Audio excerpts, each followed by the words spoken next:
നമസ്കാരം, എല്ലാ പ്രേക്ഷകർക്കും ടോപ് 10ലേക്ക് സ്വാഗതം. മാറാത്തത് മാറ്റുമോ? ബ്രാൻഡ് മോദി. കേരളത്തിലും ബി.ജെ.പിയുടെ പ്രചരണ മന്ത്രം മോദി ഫാക്ടർ തന്നെ. പ്രധാനമന്ത്രി പറഞ്ഞ കേരളം ബി.ജെ.പിയെ വിശ്വസിച്ചു തുടങ്ങിയോ? ബി.ജെ.പിയുടെ കൈകളിലേക്ക് എത്തുമോ കേരളം? തലവരെയും ഭാവിയും മാറ്റുന്ന നിയമസഭാ തെരഞ്ഞെടുപ്പിന് അംഗം കുറിച്ചു കഴിഞ്ഞു ബി.ജെ.പി. അങ്കത്തട്ടിൽ സാക്ഷാൽ മോദി കരുക്കൾ നീക്കുമ്പോൾ ഫലമെന്താകും? നരേന്ദ്രമോദി സ്വപ്നം കാണുന്ന മാറ്റം കേരളത്തിലുണ്ടാകുമോ? സമഗ്രമായി നോക്കാം ടോപ് 10. ആദ്യം ഇന്നത്തെ 10 പ്രധാന തലക്കെട്ടുകൾ.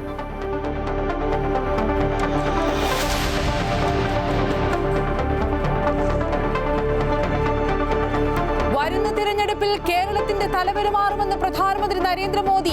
ഇടതു വലതു മുന്നണികൾക്ക് വിമർശനം.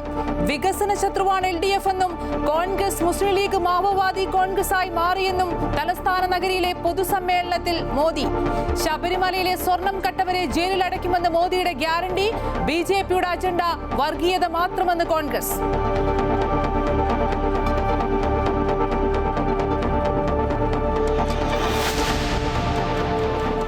അമൃത് ഭാരത് ട്രെയിനുകളുടെ ഫ്ളാഗ് ഓഫ് അടക്കം വിവിധ പദ്ധതികൾ ഉദ്ഘാടനം ചെയ്ത് പ്രധാനമന്ത്രി നരേന്ദ്രമോദി. തൃശൂർ ഗുരുവായൂർ പാസഞ്ചർ ട്രെയിൻ കേന്ദ്രമന്ത്രി സുരേഷ് ഗോപി ഉദ്ഘാടനം ചെയ്തു. തിരുവനന്തപുരത്തെ രാജ്യത്തെ വികസന ഹബ്ബാക്കുമെന്നും പ്രധാനമന്ത്രി. വലിയ പ്രഖ്യാപനങ്ങൾ നടത്താത്തതിൽ മോദിയെ വിമർശിച്ച് കോൺഗ്രസും CPM-ഉം.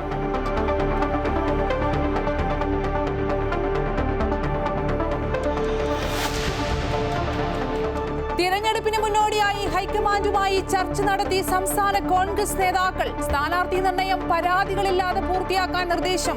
MP-മാർ മത്സരിക്കേണ്ടെന്ന് ധാരണ. തുടർ തീരുമാനങ്ങൾക്കായി തിരഞ്ഞെടുപ്പ് സമിതി ചൊവ്വാഴ്ച ചേരും. മധ്യകേരളത്തിൽ നേട്ടമുണ്ടാക്കാൻ ജോസ് കെ മാണിയെ UDF-ൽ എത്തിക്കണമെന്ന് രാഹുൽ ഗാന്ധി.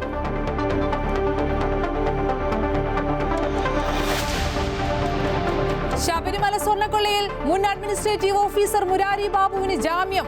ജയിൽ മോചിതനായി 90 ദിവസം കഴിഞ്ഞിട്ടും കുറ്റപത്രം സമർപ്പിക്കാത്തതിനാൽ തന്ത്രിയുടെ റിമാൻഡ് 14 ദിവസത്തേക്ക് നീട്ടി. ഉണ്ണികൃഷ്ണൻ പോറ്റിയും അടൂർ പ്രകാശും ഒന്നിച്ചുള്ള കൂടുതൽ ചിത്രങ്ങൾ പുറത്ത്. മോശക്കാരനാക്കാനുള്ള ശ്രമം വില പോകില്ലെന്ന് അടൂർ പ്രകാശ്.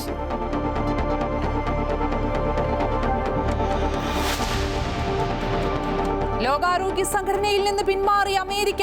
അവസാനിപ്പിച്ചത് 80 വർഷത്തെ ബന്ധം. ട്രംപ് സ്ഥാപിച്ച ബോർഡ് ഓഫ് പീസിൽ ഒപ്പുവെക്കാതെ ഇന്ത്യയും ചൈനയും. ഒപ്പുവെച്ചത് പാകിസ്ഥാനും സൗദിയും അടക്കം 19 രാജ്യങ്ങൾ. റഷ്യ യുക്രൈൻ സമാധാന ചർച്ച 2 ദിവസത്തിനകം UAE-യിൽ.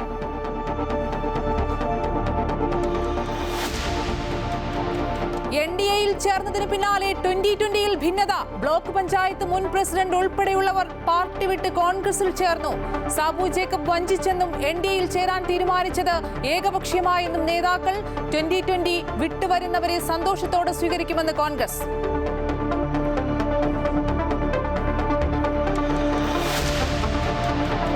കുടുംബം തകർത്തത് ഉമ്മൻചാണ്ടി എന്ന ഗണേഷ് കുമാറിന്റെ പ്രസ്താവനയ്ക്കെതിരെ കോൺഗ്രസ് നേതാക്കൾ രംഗത്ത്. പ്രസ്താവന പിൻവലിച്ച് മാപ്പ് പറയണമെന്ന് VD സതീശൻ. ഉമ്മൻചാണ്ടിയെ വേട്ടയാടാൻ അനുവദിക്കില്ലെന്നും നേതാക്കൾ. വിവാദത്തിനില്ലെന്ന് ചാണ്ടി ഉമ്മൻ.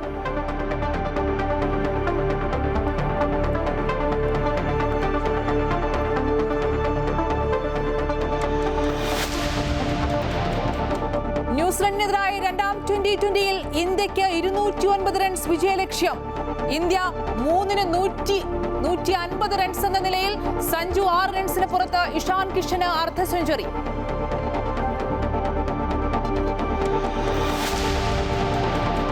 കേരള ലിറ്ററേച്ചർ ഫെസ്റ്റ് സംഘടിപ്പിച്ചത് അനുമതിയില്ലാതെ എന്ന ആരോപണം. പരിപാടി നടത്തുന്നത് കോഴിക്കോട് കോർപ്പറേഷനിൽ പണമടയ്ക്കാതെയെന്ന് BJP. പ്രശ്നം ഉടൻ പരിഹരിക്കുമെന്ന് സംഘാടകർ. Story of the day. ആ പ്രശ്നം ഇനി പ്രശ്നമല്ല. മാറാത്തത് മാറുമെന്ന് പ്രവചിച്ച് BJPയുടെ നിയമസഭാ തെരഞ്ഞെടുപ്പിന് തുടക്കം കുറിച്ച് പ്രധാനമന്ത്രി നരേന്ദ്രമോദി.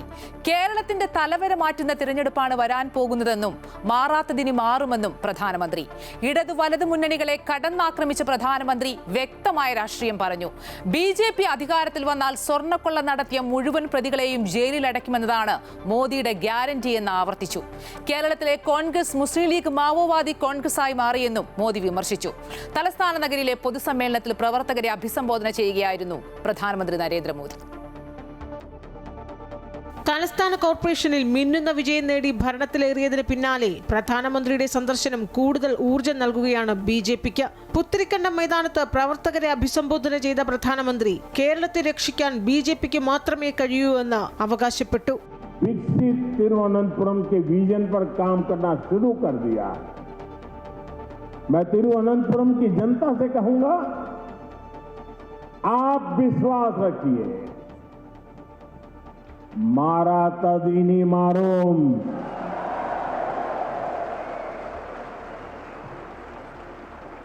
जो अब तक नहीं बदला वो अब बदलेगा।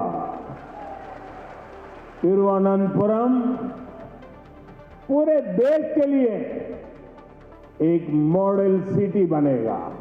ശബരിമല സ്വർണ്ണക്കൊള്ളയും സഹകരണ ബാങ്ക് തട്ടിപ്പും ചൂണ്ടിക്കാട്ടി ഇടതു വലതു മുന്നണികളെ കടന്നാക്രമിച്ചു. ബിജെപി അധികാരത്തിൽ വരികയാണെങ്കിൽ സ്വർണ്ണക്കൊള്ളക്കേസിലെ മുഴുവൻ പ്രതികളെയും ജയിലിലിടുമെന്നും പ്രഖ്യാപനം. यहाँ बीजेपी सरकार बनते ही आरोपों की पूरी जांच होगी और दोषियों की जगह जेल में होगी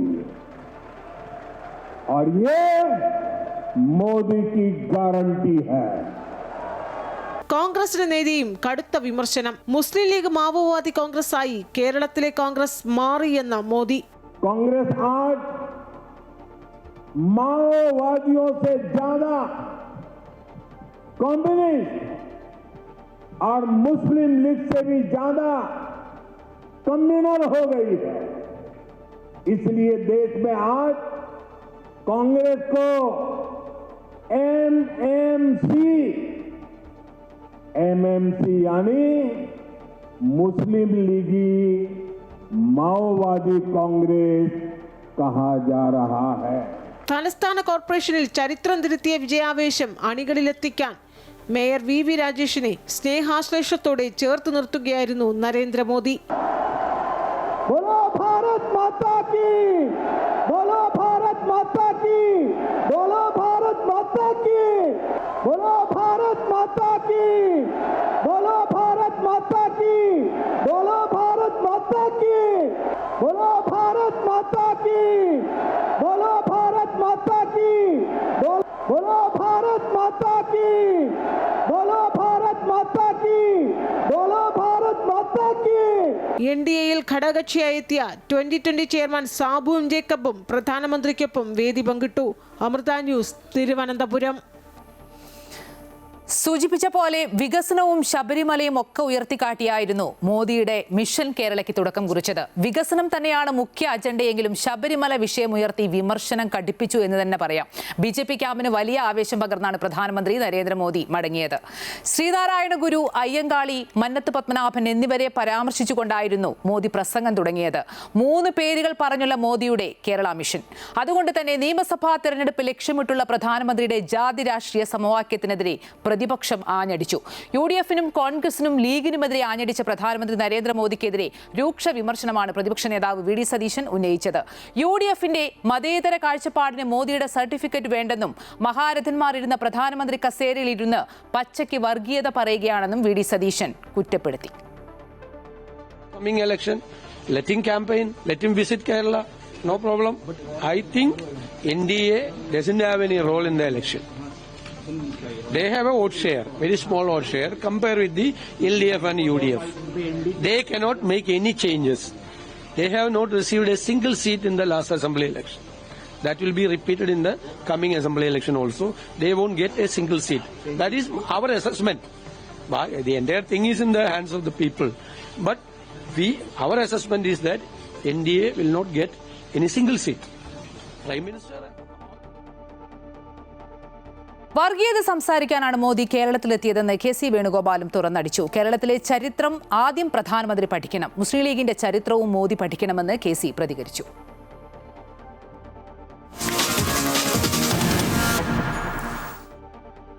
തലസ്ഥാന നഗരിയിലെത്തിയ പ്രധാനമന്ത്രി നരേന്ദ്രമോദിക്ക് ആവേശോജ്വല സ്വീകരണം. 3 അമൃത് ഭാരത് ട്രെയിനുകളുടെ ഫ്ളാഗ് ഓഫ് അടക്കം വിവിധ പദ്ധതികളുടെ ഉദ്ഘാടനം പ്രധാനമന്ത്രി നിർവഹിച്ചു.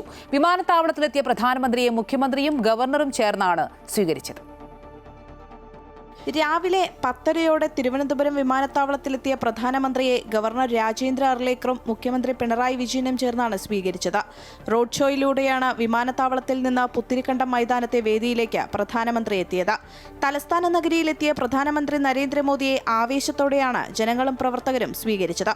ഇത് ഞങ്ങളെ സംബന്ധിച്ചിടത്തോളം സന്തോഷത്തിന്റെയും അഭിമാനത്തിന്റെയും ഒരു മുഹൂർത്തമാണ്. കേരളത്തെ സംബന്ധിച്ചിടത്തോളം വികസിത കേരളത്തിലേക്ക് വേണ്ടിയുള്ള കരുത്തുറ്റ ചുവടുവെപ്പിൻ്റെ ദിനമായിട്ട് ഈ ദിനം ചിത്രീകരിക്കപ്പെടുമെന്നുള്ള കാര്യത്തിൽ സംശയമില്ല. വളരെ സന്തോഷമുണ്ട്. അദ്ദേഹം ഇവിടെ വരുമ്പോൾ നമുക്ക് നേരിട്ട് കാണാനുള്ള ഒരു ഭാഗ്യം കിട്ടിയതാണ്. അപ്പോൾ ഞാനിവിടെ വന്ന് കാണാനുള്ള ഒരു ഭാഗ്യം ഇപ്പോൾ ഉണ്ടാകുമ്പോൾ വളരെ സന്തോഷമുണ്ട്. അതിൽ നല്ല ഭംഗിയായിട്ട് കാണാൻ പറ്റി. അവിടെ അകത്ത് കയറാൻ പറ്റാഞ്ഞതിൻ്റെ ഭയങ്കര വിഷമമായിരുന്നു. പക്ഷേ ഇവിടെ നിന്ന് തൊട്ടടുത്ത് കണ്ടു, മനസ്സ് നിറഞ്ഞു. ഇതുപോലൊരു ലോക നേതാവിൻ്റെ ഈ മണ്ണിൽ ജീവിക്കാൻ സാധിച്ചത് തന്നെ മഹാഭാഗ്യമായിട്ട് കരുതുന്നു. തിരുവനന്തപുരം താമ്പരം, തിരുവനന്തപുരം ഹൈദരാബാദ്, നാഗർകോവിൽ മംഗളൂരു അമൃത് ഭാരത് ട്രെയിനുകൾ, ഗുരുവായൂർ തൃശൂർ പാസഞ്ചർ എന്നിവയുടെ ഫ്ളാഗ് ഓഫും പ്രധാനമന്ത്രി നിർവഹിച്ചു. PM സ്വനിധി ക്രെഡിറ്റ് കാർഡിന്റെ ഉദ്ഘാടനവും 1 ലക്ഷം ഗുണഭോക്താക്കൾക്ക് PM സ്വനിധി വായ്പകളുടെ വിതരണവും പ്രധാനമന്ത്രി നിർവഹിച്ചു.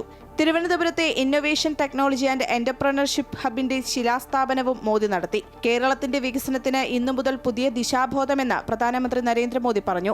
തിരുവനന്തപുരത്തെ സ്റ്റാർട്ടപ്പ് ഹബ്ബാക്കാനുള്ള നടപടികൾക്ക് വേഗം കൂടി. വികസിത ഭാരതത്തിനായി രാജ്യം മുഴുവൻ ശ്രമിക്കുകയാണെന്നും മോദി കൂട്ടിച്ചേർത്തു. तिरुवनंतपुरम नगर निगम में आपने बीजेपी को सेवा करने का अवसर दिया. इसकी गूंज केरल में ही नहीं बल्कि पूरे देश में सुनाई दे रही है. ये गुड गवर्नेंस के लिए काम करने वाली पार्टी की जीत है. ये जीत विकसित केरला बनाने के संकल्प की जीत है. और ये जीत LDF और UDF के करप्शन से केरला को मुक्त करने के कमिटमेंट की जीत है. ഉച്ചയ്ക്ക് 1:30 പ്രധാനമന്ത്രി ചെന്നൈയിലേക്ക് തിരിച്ചു. അമൃത ന്യൂസ്, തിരുവനന്തപുരം. തൃശൂർ ഗുരുവായൂർ പാസഞ്ചർ ട്രെയിനിന്റെ ഫ്ളാഗ് ഓഫ് നടന്നു. പ്രധാനമന്ത്രി തിരുവനന്തപുരത്ത് പുതിയ ട്രെയിനുകളുടെ ഫ്ളാഗ് ഓഫ് നടത്തിയതിന് പിന്നാലെ തൃശൂരിൽ നടന്ന പരിപാടി കേന്ദ്രമന്ത്രി സുരേഷ് ഗോപി ഉദ്ഘാടനം ചെയ്തു. പുതിയ ട്രെയിൻ യാത്രക്കാർക്ക് ഏറെ ഗുണകരമാകുമെന്ന് അദ്ദേഹം പറഞ്ഞു.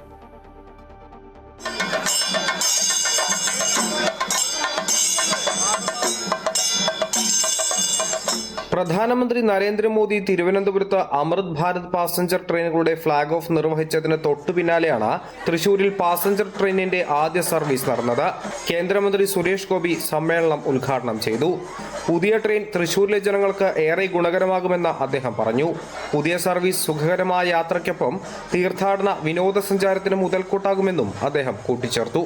ലോകത്തിന്റെ പല ഭാഗങ്ങളിൽ നിന്ന് രാജ്യത്തിന്റെ വിവിധ സംസ്ഥാനങ്ങളിൽ സ്പിരിച്വൽ ടൂറിസം അതുപോലെയുള്ള, അത് ഏതെങ്കിലും ഒരു മതത്തിന്റെ മാത്രമല്ല, എല്ലാ മത സ്ഥാപനങ്ങളിലേക്കുമുള്ള യാനം അത് സൗകര്യപ്പെടുത്തുന്ന തരത്തിൽ വളരെ അനിവാര്യമായ ജനങ്ങളുടെ അവകാശം ഇന്ന് ഒരുപക്ഷെ സ്ഥാപിക്കപ്പെടുന്നു എന്ന് തന്നെയാണ് ഈ റെയിൽ സേവന സംവിധാനത്തിന്റെ ഏറ്റവും വലിയ പ്രത്യേകത. തൃശൂർ ഗുരുവായൂർ പാസഞ്ചർ വൈകുന്നേരം 6:10 ഗുരുവായൂരിൽ നിന്നും പുറപ്പെട്ട 6:50 തൃശൂരിലെത്തും. തിരിച്ച് തൃശൂരിൽ നിന്നും രാത്രി 8:10 പുറപ്പെടുന്ന വണ്ടി 8:45 തിരിച്ച് ഗുരുവായൂരിലെത്തുന്ന രീതിയിലാണ് സർവീസ് ക്രമീകരിച്ചിരിക്കുന്നത്. തൃശൂർ ഗുരുവായൂർ റൂട്ടിൽ പാസഞ്ചർ ട്രെയിൻ അനുവദിക്കണമെന്ന യാത്രക്കാർ ഏറെ നാളായി ആവശ്യപ്പെടുന്ന ഒന്നായിരുന്നു. കേന്ദ്രമന്ത്രി സുരേഷ് ഗോപിയുടെ ഇടപെടലിനെ തുടർന്നാണ് പുതിയ പാസഞ്ചർ ട്രെയിൻ അനുവദിച്ചിരിക്കുന്നത്. അമൃത ന്യൂസ്, തൃശൂർ. BJP ജനങ്ങളെ പറഞ്ഞു പറ്റുകയാണെന്ന് മന്ത്രി വി ശിവൻകുട്ടി. വികസന പദ്ധതികൾ പ്രഖ്യാപിക്കുമെന്നായിരുന്നു BJPയുടെ അവകാശവാദം. എന്നാൽ അതുണ്ടായില്ലെന്ന് അദ്ദേഹം പറഞ്ഞു. തിരുവനന്തപുരത്തിന് പ്രഖ്യാപിക്കുമെന്ന് പറഞ്ഞ വികസന ബ്ലൂ പ്രിന്റ് 45 ദിവസത്തിനകം പ്രധാനമന്ത്രി നേരിട്ടെത്തി വികസന ബ്ലൂ പ്രിന്റ് പ്രഖ്യാപിക്കുമെന്നായിരുന്നു BJP നേതാക്കന്മാരുടെ അവകാശവാദവും പ്രകടനപത്രികയിലും പറഞ്ഞിരിക്കുന്നു. തിരുവനന്തപുരം നഗരത്തെ ലോകത്തെ ഏറ്റവും പ്രധാനപ്പെട്ട നഗരങ്ങളോടുകൂടി മത്സരിക്കുവാൻ കഴിയുന്ന നിലയിലുള്ള നഗരമാക്കി മാറ്റുന്ന നിലയിലുള്ള പദ്ധതികൾ 45 ദിവസത്തിനകം പ്രധാനമന്ത്രി വന്ന് തിരുവനന്തപുരത്ത് പ്രഖ്യാപിക്കുമെന്നാണ് പറഞ്ഞിരുന്നത്. പ്രധാനമന്ത്രി 45 ദിവസത്തിനകം എത്തിച്ചേർന്നു. പക്ഷേ ഒരു പ്രഖ്യാപനവും നടത്തിയിട്ടില്ല എന്നുള്ളതാണ്. ജനങ്ങൾ പ്രധാനമന്ത്രി വരുമെന്ന് കേട്ടപ്പോൾ തന്നെ ആകാംക്ഷയോട് കാത്തിരിക്കുകയായിരുന്നു. കാരണം ലോകത്തെ ഏറ്റവും വലിയ നഗരങ്ങളിൽ ഒന്നായ നമ്മുടെ തിരുവനന്തപുരം നഗരം മാറാൻ വേണ്ടി പോവുകയാണല്ലോ എന്ന് എല്ലാ നഗരവാസികളും ധരിച്ചു. പക്ഷേ ഒരു വികസന പ്രവർത്തനത്തെ സംബന്ധിച്ചിടത്തോളം ഒരക്ഷരം മിണ്ടുന്നതിന് വേണ്ടി ബഹുമാനപ്പെട്ട പ്രധാനമന്ത്രി തയ്യാറായില്ല. പ്രധാനമന്ത്രിയെ സ്വീകരിക്കാൻ മേയർ വി രാജേഷ് ഇല്ലാതിരുന്നതിൽ വിവാദം. വി രാജേഷിനെ ഒഴിവാക്കിയതെന്ന് CPM. പ്രധാനമന്ത്രിയുടെ സ്വീകരണത്തിൽ നിന്ന് മേയറെ ഒഴിവാക്കിയത് ശരിയായില്ലെന്ന് മന്ത്രി വി ശിവൻകുട്ടി. മേയർ വി രാജേഷിനെ ഒഴിവാക്കിയത് BJPയിലെ ഗ്രൂപ്പിസമാണോ എന്നും അദ്ദേഹം ചോദിച്ചു. നടന്നത് പ്രോട്ടോകോൾ ലംഘനമാണെന്നും മന്ത്രി പറഞ്ഞു. തിരുവനന്തപുരം നഗരസഭ മേയറെ സ്വീകരണ ചടങ്ങിൽ നിന്ന് ഒഴിവാക്കിയ നടപടി അങ്ങേയറ്റം പ്രതിഷേധാർഹമാണ്. തിരുവനന്തപുരം നഗരത്തിലെ ജനങ്ങളോട് കാണിച്ച ഒരു നിന്ദയാണെന്ന് കണക്കാക്കാൻ കഴിയുന്ന നിലയിലുള്ള നടപടിയാണ് ആ ഒഴിവാക്കൽ നടപടി. സാധാരണഗതിയിൽ ഞാൻ 5 വർഷക്കാലം മേയറായിരുന്ന ആളാണ്. 5 വർഷക്കാലം പ്രധാനമന്ത്രിയും അങ്ങനെയുള്ള ദേശീയ നേതാക്കന്മാരെല്ലാം ധാരാളം വന്നിട്ടുണ്ട്. അപ്പോഴൊക്കെ തന്നെ എയർപോർട്ടിൽ ലൈനപ്പ് ചെയ്യുമ്പോൾ മൂന്നാമത് നിർത്തുന്ന രീതിയാണ് ഉണ്ടായിട്ടുള്ളത്. ഗവർണർ, മുഖ്യമന്ത്രി, മേയർ എന്നുള്ള നിലയിലാണ് അതിൻ്റെ ലൈനപ്പ്. തിരുവനന്തപുരം കോർപ്പറേഷൻ ഭരണം BJP പിടിച്ചാൽ ഔദ്യോഗികമായിട്ടുള്ള വസ്ത്രമണിഞ്ഞ് മേയർ പ്രധാനമന്ത്രി വിമാനത്താവളത്തിൽ സ്വീകരിക്കുമെന്നായിരുന്നു തിരഞ്ഞെടുപ്പ് കാലത്ത് അവർ വ്യാപകമായി പ്രചരിപ്പിച്ചത്. എന്നാൽ പ്രധാനമന്ത്രി എത്തിയപ്പോൾ നഗരത്തിൻ്റെ പ്രഥമ പൗരനായ മേയർക്ക് ആ പട്ടികയിൽ ഇടമില്ല. ഇത് തിരുവനന്തപുരത്തെ ജനങ്ങളെയും ഫെഡറൽ മര്യാദകളെയും അപമാനിക്കുന്നതിന് തുല്യമാണ്. BJPയിലെ ഗ്രൂപ്പിസമാണോ മേയറെ ഒഴിവാക്കിയതിന് പിന്നിൽ വി രാജേഷിനോടുള്ള വ്യക്തിപരമായ വിരോധമാണോ എന്ന് അറിയില്ല. നിയമസഭാ തെരഞ്ഞെടുപ്പിൽ കോൺഗ്രസിനെ ആര് നയിക്കും? തിരഞ്ഞെടുപ്പിന് മുന്നോടിയായി ഹൈക്കമാൻഡുമായി സംസ്ഥാന കോൺഗ്രസ് നേതാക്കൾ ചർച്ച നടത്തി. സ്ഥാനാർത്ഥി നിർണയം പരാതികളില്ലാതെ പൂർത്തിയാക്കാൻ ഹൈക്കമാൻഡ് നിർദ്ദേശിച്ചു. MP-മാർ മത്സരിക്കേണ്ടെന്ന് ധാരണയായതായാണ് സൂചന. തുടർ തീരുമാനങ്ങൾക്കായി കോൺഗ്രസ് തെരഞ്ഞെടുപ്പ് സമിതി ചൊവ്വാഴ്ച ചേരും. കേരള കോൺഗ്രസ് മാണി വിഭാഗത്തെ UDFിലേക്ക് തിരികെ എത്തിക്കണമെന്ന് രാഹുൽ ഗാന്ധി നേതാക്കൾക്ക് നിർദ്ദേശം നൽകി. അതേസമയം ഡൽഹി യോഗത്തിൽ നിന്ന് ശശി തരൂർ വിട്ടുനിന്നു. കേരളത്തിലെ തെരഞ്ഞെടുപ്പ് ഒരുക്കങ്ങൾ വിലയിരുത്തുന്നതിനാണ് ഹൈക്കമാൻഡ് സംസ്ഥാനത്തെ നേതാക്കളെ ഡൽഹിക്ക് വിളിപ്പിച്ചത്. മല്ലികാർജ്ജുൻ ഖാർഗെയുടെ വസതിയിൽ വച്ചായിരുന്നു ഹൈക്കമാൻഡുമായി നേതാക്കളുടെ കൂടിക്കാഴ്ച.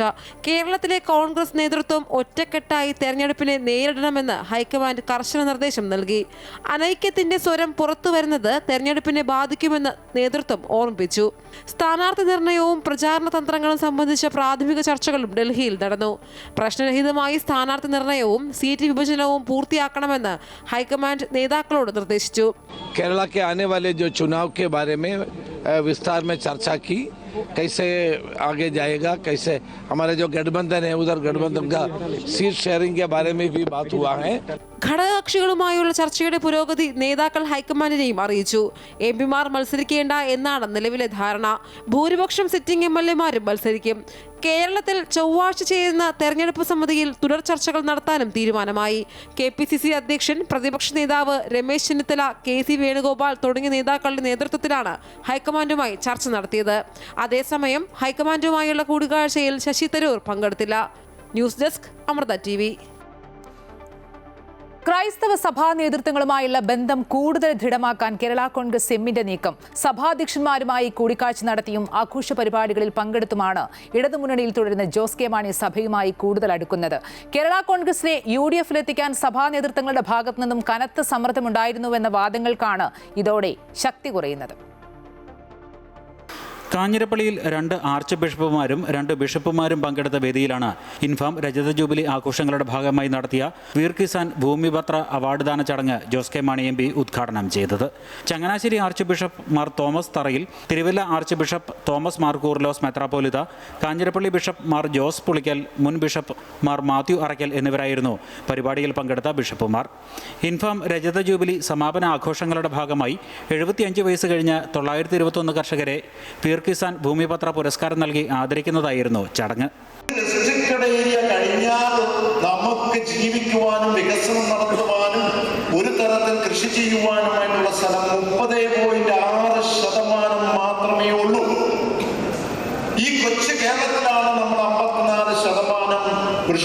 മാത്രം അല്ലെങ്കിൽ ഫോറസ്റ്റ് കവർ വനാവരണമുള്ളത് എന്ന് പറയുമ്പോൾ ഇനി ഈ കേന്ദ്രം പറയുന്നത് പോലെ തന്നെ അല്ലെങ്കിൽ ലോകരാഷ്ട്രങ്ങൾ പറയുന്നത് പോലെ തന്നെ ഈ കൊച്ചു കേരളത്തിൽ 1 ഇഞ്ച് ഭൂമി പോലും ഇനി വനം വർദ്ധിപ്പിക്കേണ്ട കാര്യമില്ല. 18-ന് കോട്ടയം ചിങ്ങവനത്ത് മലങ്കര സുറിയാനി നാനായ സമുദായ മഹാസംഗമത്തിൽ മുഖ്യമന്ത്രി പിണറായി വിജയനും മന്ത്രി വി എൻ വാസവനുമൊപ്പം ജോസ് കെ മാണി പങ്കെടുത്തിരുന്നു. വ്യാഴാഴ്ച കൊച്ചി രൂപത ആസ്ഥാനത്ത് ബിഷപ്പ് ഡോക്ടർ ആന്റണി കാട്ടിപ്പറമ്പിലുമായി ജോസ് കെ മാണി കൂടിക്കാഴ്ചയും നടത്തി. ഭിന്നശേഷി അധ്യാപക നിയമനം, ഭൂപതിവ് ചട്ടഭേദഗതി, വന്യജീവി ആക്രമണം, വനാതിർത്തികളിലെ ബഫർ സോൺ, മുനമ്പം തുടങ്ങി ക്രൈസ്തവ സഭകൾ ഉയർത്തിയ വിവിധ വിഷയങ്ങളിൽ നടത്തിയ ഇടപെടലാണ് ഇടതുപക്ഷത്ത് തുടരുമ്പോഴും ജോസ് കെ മാണിയെ സഭകളുടെ വേദികളിൽ സ്ഥിരം ക്ഷണിതാവാക്കി മാറ്റുന്നതെന്നാണ് വിലയിരുത്തൽ. ജോസ് കെ മാണി നേതൃത്വം നൽകുന്ന കേരള കോൺഗ്രസ് എമ്മിനെ UDFിലെത്തിക്കാൻ സഭാ നേതൃത്വങ്ങളുടെ ഭാഗത്തു നിന്നും ശക്തമായ ഇടപെടൽ നടക്കുന്നതായി മുൻപ് പ്രചരണങ്ങൾ ഉണ്ടായിരുന്നു. എന്നാൽ ഇടതുമുന്നണിയിൽ തന്നെ തുടരുമെന്ന കേരള കോൺഗ്രസിൻ്റെ പ്രഖ്യാപനത്തിന് ശേഷവും സഭകളുടെ അപ്രീതി ഉണ്ടായിട്ടില്ല എന്ന് വ്യക്തമാക്കുന്നതാണ് തുടർന്നുള്ള ദിവസങ്ങളിലെ പരിപാടികളെന്നാണ് കേരള കോൺഗ്രസ് എം ചൂണ്ടിക്കാട്ടുന്നത്. അമൃത ന്യൂസ്, കോട്ടയം.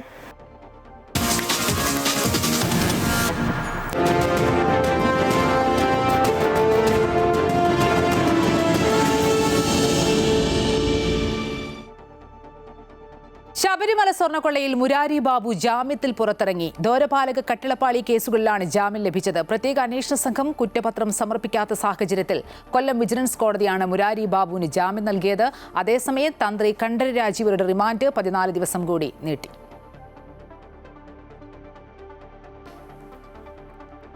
മുരാരി ബാബു ശബരിമല സ്വർണ്ണക്കൊള്ള കേസിൽ ആദ്യമായി ജയിൽ മോചിതനാകുന്ന വ്യക്തിയാണ് മുരാരി ബാബു. മുൻ ശബരിമല അഡ്മിനിസ്ട്രേറ്റീവ് ഓഫീസറായ മുരാരി ബാബു ദ്വാരപാലക ശില്പങ്ങളിലെയും ശ്രീകോവിലിന് മുന്നിലെ കട്ടിളപ്പാളിയിലെയും സ്വർണം കവർന്ന കേസുകളിലാണ് ഒക്ടോബർ 21-ന് പിടിയിലാകുന്നത്. 2 കേസുകളിലുമായി മുൻപ് ജാമ്യ ഹർജി നൽകിയിരുന്നെങ്കിലും കൊല്ലം വിജിലൻസ് കോടതി അതൊക്കെ തള്ളിയിരുന്നു. എന്നാൽ അറസ്റ്റ് ചെയ്ത് 90 ദിവസം കഴിഞ്ഞിട്ടും പ്രത്യേക അന്വേഷണ സംഘം കുറ്റപത്രം സമർപ്പിക്കാത്ത സാഹചര്യത്തിലാണ് കോടതി സ്വാഭാവിക ജാമ്യം അനുവദിച്ചത്. റാന്നി കോടതി പരിധിയിൽ പ്രവേശിക്കരുത്, അന്വേഷണ ഉദ്യോഗസ്ഥർ ആവശ്യപ്പെടുമ്പോൾ ഹാജരാകണം, തെളിവുകൾ നശിപ്പിക്കരുത് തുടങ്ങിയവയാണ് ജാമ്യ വ്യവസ്ഥകൾ. കർശന ഉപാധികളോടുകൂടിയാണ് ഈ ജാമ്യം ഇപ്പോൾ കോടതി അനുവദിച്ചിട്ടുള്ളത്. എല്ലാ കാര്യങ്ങളും മാധ്യമങ്ങളുടെ അടുത്ത് ഷെയർ ചെയ്യാൻ കഴിയില്ല. കോടതി അത്തരത്തിലുള്ള നിർദ്ദേശം കൂടി തന്നിട്ടുണ്ട്. എങ്കിലും ഈ കേസിൻ്റെ ട്രയലിൽ മുരാരിയുടെ നിരപരാധിത്വം തെളിയിക്കാൻ കഴിയും എന്ന് തന്നെയാണ് വിശ്വാസം. മീഡിയയോട് മുരാരി ബാബുവിന് സംസാരിക്കാൻ കഴിയില്ല. അത് കോടതി ഒരു കർശന ഉപാധിയായിട്ട് ജാമ്യം നൽകിയപ്പോൾ വെച്ചിട്ടുള്ളതാണ്. അതുകൊണ്ട് മറ്റ് കോടതിയുടെ വിചാരണയിലിരിക്കുന്നതായതുകൊണ്ട് മറ്റു കാര്യങ്ങളൊന്നും തന്നെ ഇപ്പോൾ പറയാൻ കഴിയുന്നതല്ല. കേസിലെ 1-ാം പ്രതിയായ ഉണ്ണികൃഷ്ണൻ പോറ്റിക്ക ദ്വാരപാലക കേസിൽ നേരത്തെ സ്വാഭാവിക ജാമ്യം ലഭിച്ചിരുന്നുവെങ്കിലും കട്ടിളപ്പാളി കേസിൽ 90 ദിവസം തികയാത്തതിനാൽ ഇപ്പോഴും റിമാൻഡിൽ തുടരുകയാണ്. അതേസമയം മറ്റൊരു പ്രതിയായ തന്ത്രി കണ്ഠരര് രാജീവരുടെ റിമാൻഡ് കാലാവധി കോടതി 14 ദിവസം കൂടി നീട്ടി. തന്ത്രിയുടെ ജാമ്യാപേക്ഷ കോടതി ജനുവരി 28-ന് പരിഗണിക്കും. അമൃത ന്യൂസ്, കൊല്ലം. UDF കൺവീനർ അടൂർ പ്രകാശും പോറ്റിയും തമ്മിലുള്ള കൂടുതൽ ചിത്രങ്ങൾ പുറത്ത്. MP ആയ ശേഷമാണ് അന്നദാനവുമായി ബന്ധപ്പെട്ട് പോറ്റി വന്ന് കാണുന്നതെന്നും വീട്ടിൽ പോയിട്ടുണ്ടെന്നും അടൂർ പ്രകാശ് പ്രതികരിച്ചു.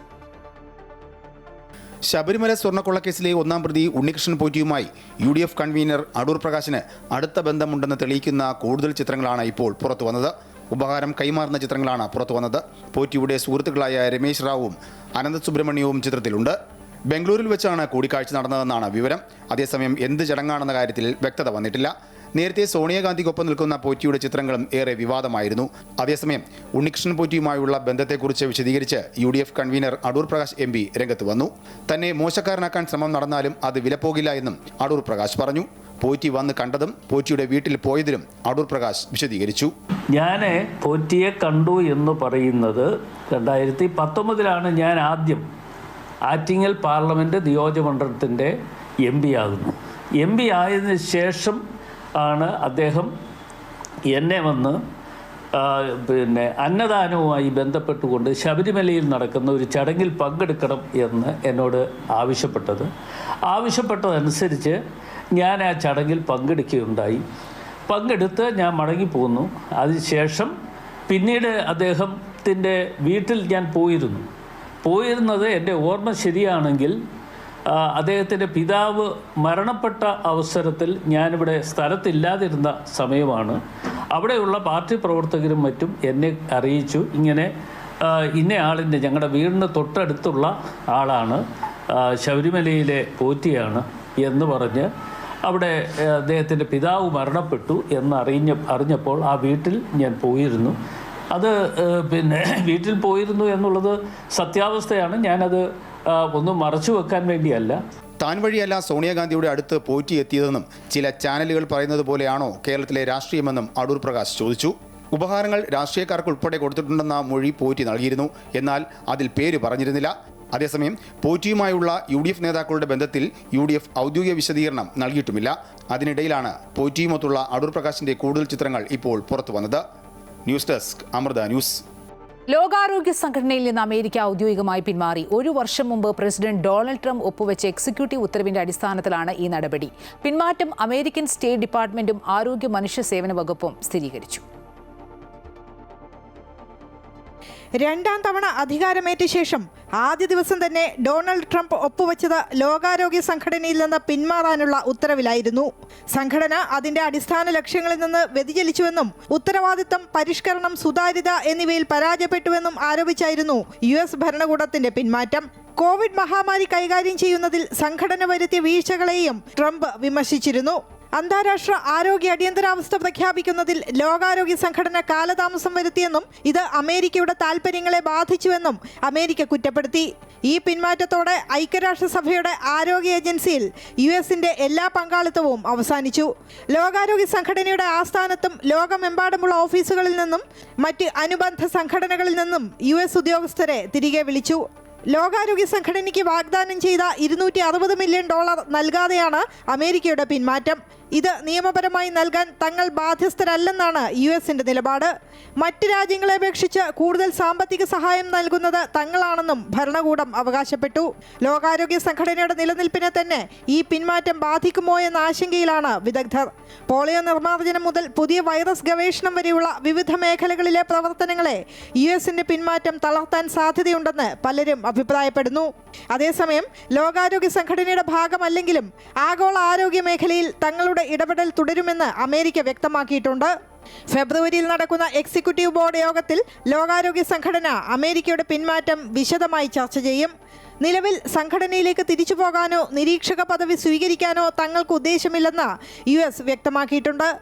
News desk Amrita news. ലോകസമാധാനത്തിനായി അമേരിക്കൻ പ്രസിഡന്റ് ഡൊണാൾഡ് ട്രംപ് സ്ഥാപിച്ച ബോർഡ് ഓഫ് പീസ് എന്ന സംഘടന ഔദ്യോഗികമായി നിലവിൽ വന്നു. ദാവോസിൽ നടന്ന ലോക സാമ്പത്തിക ഫോറത്തിലാണ് സമിതി നിലവിൽ വന്നതായി ട്രംപ് പ്രഖ്യാപിച്ചത്. 19 രാജ്യങ്ങൾ സമിതിയിൽ അംഗങ്ങളായപ്പോൾ ഇന്ത്യ, റഷ്യ ഉൾപ്പെടെയുള്ള രാജ്യങ്ങൾ അംഗങ്ങളായില്ല. ഗാസയിൽ സുസ്ഥിര സമാധാനം ഉണ്ടാക്കുക, പിന്നീട് ലോകത്തെ സംഘർഷങ്ങൾക്ക് ഒരു പരിഹാരവേദിയാവുക എന്ന ലക്ഷ്യത്തോടെയാണ് American president Donald Trump board of peace സ്ഥാപിച്ചത്. സ്വിറ്റ്സർലൻഡിലെ ദാവോസിൽ വെച്ച് ലോക സാമ്പത്തിക ഫോറത്തിലാണ് സമിതി നിലവിൽ വന്നതായുള്ള ഔദ്യോഗിക പ്രഖ്യാപനം നടത്തിയത്. ട്രംപ് തന്നെയാണ് ബോർഡ് ഓഫ് പീസിന്റെ സ്ഥിരം മേധാവി. സമിതിയുടെ പ്രമാണരേഖയും മുദ്രയും ഇതോടൊപ്പം പുറത്തിറക്കിയിട്ടുണ്ട്. ഇതിൽ അംഗങ്ങളാകാൻ 50ഓളം രാജ്യങ്ങളെ ക്ഷണിച്ചിരുന്നു. Hungary, Argentina, Bahrain, Saudi, Qatar, Pakistan ഉൾപ്പെടെ 19 രാജ്യങ്ങൾ $1 ബില്യൺ നൽകി സമിതിയിൽ അംഗങ്ങളായി ഒപ്പിട്ടു. എന്നാൽ ഇന്ത്യ വിട്ടുനിന്നു. UN സുരക്ഷാ സമിതിയിലെ സ്ഥിരാംഗങ്ങളായ ചൈന, റഷ്യ, ഫ്രാൻസ്, UK ഉൾപ്പെടെയുള്ള രാജ്യങ്ങൾ ട്രംപിന്റെ നടപടിയോട് മുഖം തിരിക്കുന്ന നിലപാടാണ് സ്വീകരിച്ചത്. ഗാസയുടെ പുനർനിർമ്മാണത്തിനായി $100 കോടി സംഭാവന നൽകുമെന്ന് പറഞ്ഞ റഷ്യ സമിതിയെക്കുറിച്ച് പഠിച്ചതിനു ശേഷം മാത്രം തീരുമാനമെന്നാണ് നിലപാടെടുത്തത്. എന്നാൽ ചൈന ഇതുവരെ പ്രതികരിച്ചിട്ടില്ല. ഐക്യരാഷ്ട്രസഭയ്ക്ക് ബദലായാണ് ട്രംപ് ബോർഡ് ഓഫ് പീസ് പ്രഖ്യാപിച്ചതെന്നും ലോകത്തിന് തന്നെ ഇതൊരു വെല്ലുവിളിയാണെന്ന വിമർശനവും ഉയരുന്നുണ്ട്. ഐക്യരാഷ്ട്രസഭയ്ക്കും ഇതിൽ ആശങ്കയുണ്ട്. എന്നാൽ UN-മായി ചേർന്ന് പ്രവർത്തിക്കുമെന്ന് ട്രംപ് പറഞ്ഞു. Today we're announcing more details regarding the Board of Peace, so important. This board has the chance to be one of the most consequential bodies ever created. UN-ന്റെ ഏറ്റവും കരുത്തുറ്റ സമിതിയായ രക്ഷാസമിതിയിലെ 5 സ്ഥിരമംഗങ്ങളിൽ US മാത്രമാണിപ്പോൾ സമിതിയിലുള്ളത്. ഗാസയിൽ സമാധാനം പുനഃസ്ഥാപിക്കാൻ ലക്ഷ്യമിട്ടുള്ള ട്രംപിന്റെ 20 ദിന പദ്ധതിയുടെ ഭാഗമായി ആവിഷ്കരിച്ച ബോർഡ് ഓഫ് പീസിനെ UN രക്ഷാസമിതി പ്രമേയത്തിലൂടെ അംഗീകരിച്ചിരുന്നു. ഹ്രസ്വകാലത്തേക്കാണ് ഈ അംഗീകാരം. News desk Amrita TV. Russia Ukraine സമാധാന ചർച്ച 2 ദിവസത്തിനകം UAE-യിൽ നടക്കും. അമേരിക്കയും ചർച്ചയിൽ പങ്കെടുക്കും. ലോക സാമ്പത്തിക ഫോറത്തിൽ സംസാരിക്കുന്നതിനിടെ യുക്രൈൻ പ്രസിഡന്റ് വൊളോഡിമിർ സെലൻസ്കി ചർച്ചയുടെ കാര്യം വെളിപ്പെടുത്തിയിരുന്നു. എന്നാൽ യുക്രൈന്റെയും റഷ്യയുടെയും ഉദ്യോഗസ്ഥർ നേരിട്ട് ചർച്ചയിൽ പങ്കെടുക്കുമോ എന്ന കാര്യത്തിൽ വ്യക്തതയില്ല. ചർച്ചകളുടെ രൂപരേഖയെക്കുറിച്ചും അവ്യക്തത നിലനിൽക്കുകയാണ്.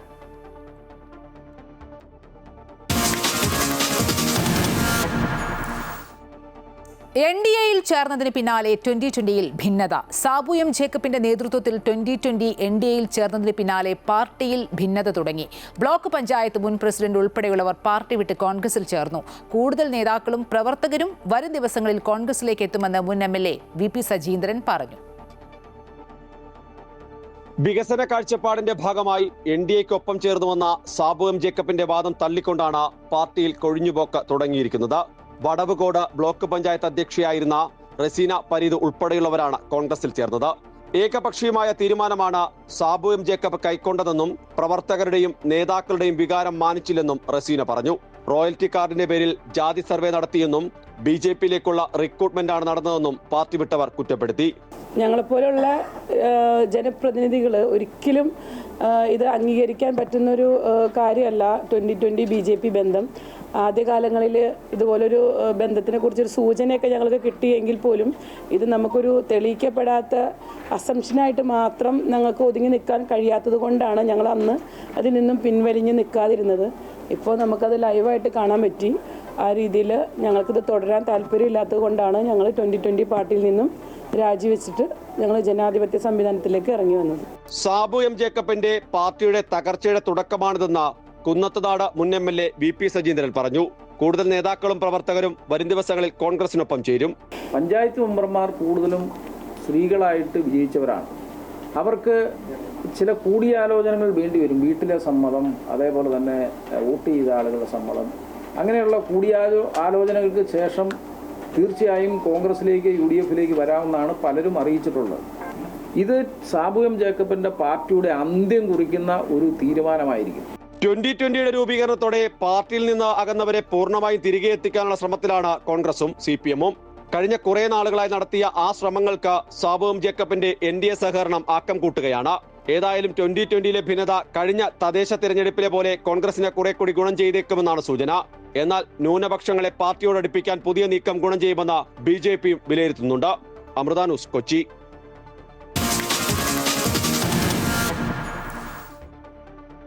കുടുംബം തകർത്തത് ഉമ്മൻചാണ്ടി എന്ന ഗണേഷ് കുമാറിന്റെ പ്രസ്താവനയ്ക്കെതിരെ കോൺഗ്രസ് നേതാക്കൾ രംഗത്ത്. ഉമ്മൻചാണ്ടിയെക്കുറിച്ചുള്ള പ്രസ്താവന ഗണേഷ് കുമാർ പിൻവലിച്ച് പൊതുസമൂഹത്തോട് മാപ്പ് പറയണമെന്ന് പ്രതിപക്ഷ നേതാവ് VD സതീശൻ. ഗണേഷിന്റെ കുടുംബം തകർക്കാനല്ല കൂട്ടിച്ചേർക്കാനാണ് ശ്രമിച്ചതെന്നും അദ്ദേഹം പറഞ്ഞു. മന്ത്രി ഗണേഷ് കുമാർ അദ്ദേഹത്തിന്റെ ആ പ്രസ്താവന പിൻവലിച്ച് പൊതുസമൂഹത്തോട് മാപ്പ് പറയണമെന്നാണ് എന്റെ അഭ്യർത്ഥന. പൊതുസമൂഹത്തോട് മാപ്പ് പറയണം. ഉമ്മൻചാണ്ടി അദ്ദേഹത്തിന്റെ ജീവിതം തകർക്കാൻ ഒരിക്കലും ശ്രമിച്ചിട്ടില്ല. അദ്ദേഹം ശ്രമിക്കുകയില്ല. അദ്ദേഹത്തെ എല്ലാവർക്കും അറിയാം. അദ്ദേഹം അത് കൂട്ടിച്ചേർക്കാനാണ് ശ്രമിച്ചത്. അത് വളരെ നന്നായിട്ട് അറിയാവുന്ന ഒരാളാണ് അന്ന് മന്ത്രിയായിരുന്ന ശ്രീ ഷിബു ബേബി ജോൺ. അദ്ദേഹത്തിന്റെ ഭാര്യ, ഞാൻ ഈ കുടുംബ വിഷയം പറയാൻ എനിക്ക് യാതൊരു താല്പര്യമില്ല. നിങ്ങൾ ചോദിച്ചുകൊണ്ടാണ്, ഉമ്മൻചാണ്ടിയെ പറഞ്ഞുകൊണ്ടാണ്. അദ്ദേഹത്തിന്റെ ഭാര്യ തന്നെ മാധ്യമങ്ങളോട് പറഞ്ഞിട്ടുണ്ട് എന്താണ് സംഭവം ഉണ്ടായത്. ദയവ് ചെയ്ത് കുടുംബ പ്രശ്നങ്ങൾ ചർച്ച ചെയ്യാൻ ഞങ്ങൾക്കും ആഗ്രഹമില്ല. ഞാൻ ഒട്ടും ആഗ്രഹിക്കുന്ന ആളല്ല. അദ്ദേഹമായിട്ട് അങ്ങനെ വ്യക്തിപരമായ ഒരു അഭിപ്രായ വ്യത്യാസം എന്നുള്ള ഒരാളല്ല. പക്ഷെ അദ്ദേഹം ഉമ്മൻചാണ്ടിക്കെതിരായി നടത്തിയ പ്രസ്താവന പിൻവലിച്ച് മാപ്പ് പറയണം. ഉമ്മൻചാണ്ടിക്കെതിരെ ഗണേഷ് കുമാർ നടത്തിയ പരാമർശങ്ങൾ നിർഭാഗ്യകരമെന്ന് മുൻ മന്ത്രിയും കോൺഗ്രസ് നേതാവുമായ KC ജോസഫ്. 2014 കേസിനെ തുടർന്ന് ഉമ്മൻചാണ്ടി മന്ത്രിസഭയിൽ നിന്ന് രാജിവെച്ച ഗണേഷിനെ വീണ്ടും മന്ത്രിസഭയിൽ ഉൾപ്പെടുത്താൻ തടസ്സമായത് അദ്ദേഹത്തിനെതിരെ തുടർച്ചയായി ഉയർന്നു വന്ന ആരോപണങ്ങളാണ്. സരിത ജയിലിൽ വെച്ചെഴുതിയ 21 പേജുള്ള കത്ത് സോളാർ കമ്മീഷനിൽ എത്തിയപ്പോൾ 25 പേജായതിനു പിന്നിൽ ക്രിമിനൽ ഗൂഢാലോചന നടന്നിട്ടുണ്ട്. ഗണേഷിന്റെ കുടുംബം തകർക്കാനല്ല, ഐക്യപ്പെടുത്താനാണ് ഉമ്മൻചാണ്ടി ശ്രമിച്ചതെന്നും അദ്ദേഹം പറഞ്ഞു. ഈ കേരളത്തിലെ ജനകോടികൾ സ്വന്തം ജീവനേക്കാൾ സ്നേഹിക്കുന്ന ഉമ്മൻചാണ്ടിയെ പറ്റി ഇന്നലെ മന്ത്രി ശ്രീ ഗണേഷ് കുമാർ നടത്തിയ പരാമർശങ്ങൾ വളരെയേറെ നിർഭാഗ്യകരമായിപ്പോയി. അദ്ദേഹം പറഞ്ഞ അവസാനിപ്പിച്ച് ഞാൻ ചാനലിൽ കേട്ടു, ഇനിയും എന്തെങ്കിലും പറഞ്ഞാൽ ഞാൻ എന്തൊക്കെ വെളിപ്പെടുത്തുമെന്ന് പറഞ്ഞു. മന്ത്രി ഗണേഷ് കുമാർ ഓലപ്പാമ്പ് കാണിച്ച് ആരെയും പേടിപ്പിക്കാൻ നോക്കണ്ട. ഗണേഷ് കുമാറിന്റെ പ്രസ്താവനയ്ക്ക് താൻ എങ്ങനെയാണ് മറുപടി പറയുക എന്ന് ചാണ്ടി ഉമ്മൻ. ഇതിൽ ഇനി ഒരു വിവാദത്തിന് തയ്യാറല്ലെന്നും ചാണ്ടി ഉമ്മൻ വ്യക്തമാക്കി. ബാലകൃഷ്ണപിള്ള സാറിന്റെ കുടുംബവുമായി അടുപ്പം പുലർത്തിയിരുന്നു. ഗണേഷിൽ വലിയ പ്രതീക്ഷയുണ്ടായിരുന്നു. ആ പ്രതീക്ഷ അസ്ഥാനത്തായോ എന്നും ചാണ്ടി ഉമ്മൻ തൃശൂരിൽ പറഞ്ഞു. അപ്പോൾ തന്നെ എൻ്റെ പിതാവ് അദ്ദേഹമില്ല. എന്നിൽ അദ്ദേഹം എൻ്റെ പിതാവിനെ കാണുന്നോന്നറിയില്ല. അതുകൊണ്ട് എന്നിൽ നിന്ന് മറുപടി പ്രതീക്ഷിക്കുന്നത് ഞാൻ ഇന്നലെ പറഞ്ഞു കഴിഞ്ഞു. ഇനി കൂടുതലൊന്നും പറയാനില്ല. എല്ലാം കൃത്യമായി ഞാൻ പറഞ്ഞു. അദ്ദേഹത്തിൻ്റെ മനസാക്ഷിയോട് അദ്ദേഹം ചോദിക്കട്ടെ എന്ന് ഞാൻ പറഞ്ഞു കഴിഞ്ഞു. ഇത് കൂടുതലൊന്നും എനിക്ക് പറയാനില്ല. ഇത് കൂടുതലൊരു വിവാദത്തിലേക്ക് ഞാൻ തയ്യാറല്ല. മനസ്സിലായോ? കാരണം എൻ്റെ പിതാവിനെ ഇതിലേക്ക് ഞാൻ എന്താ പറയുക, കൂടുതൽ ഒരു വിവാദത്തിലേക്ക് ഞാൻ വലിച്ചഴിക്കാൻ ആഗ്രഹിക്കുന്നില്ല. കേരള സമൂഹത്തിലെ കൊച്ചുകുട്ടികൾക്ക് പോലും അറിയാം, ഗണേശന് ഞങ്ങളൊരു പ്രതീക്ഷയുണ്ടായിരുന്നു. ഒരു പ്രതീക്ഷയുള്ള നേതാവായിരുന്നു, വലിയ പ്രതീക്ഷയുള്ള നേതാവായിരുന്നു അദ്ദേഹം. ആ പ്രതീക്ഷ അസ്ഥാനത്തായോ